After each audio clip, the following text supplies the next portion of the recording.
আমাদের মতো ছোট ছোট ছেলে মেয়েদের জন্য আনন্দের। কিন্তু এটা বুঝতাম না যে বাচ্চাটা তার মার কাছেই ভালো থাকবে, নিরাপদে থাকবে। আসসালামু আলাইকুম এভরিওয়ান।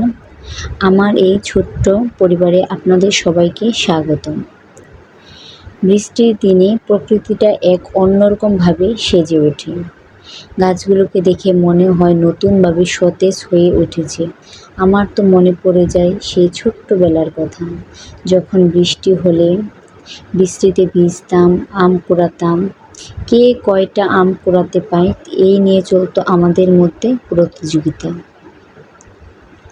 কিন্তু পাখিদের জন্য হয়ে যেত দিনটা অনেক কষ্টের, কারণ ঝড় বৃষ্টির সময় অনেক পাখির বাসায় ভেঙে পড়ে যেত, তার মধ্যে থাকতো তাদের বাচ্চা। কিন্তু আমাদের মতো ছোট ছোট ছেলে মেয়েদের জন্য হয়ে যেত আনন্দের।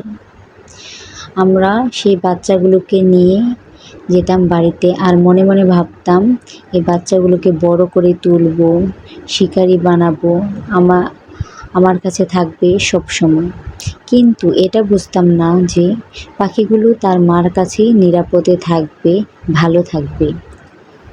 যাই হোক, বৃষ্টির দিন আমার কাছে খুবই ভালো লাগে। আপনাদের কার কার কাছে ভালো লাগে প্লিজ অবশ্যই কমেন্টে জানাবেন। আল্লাহ হাফেজ।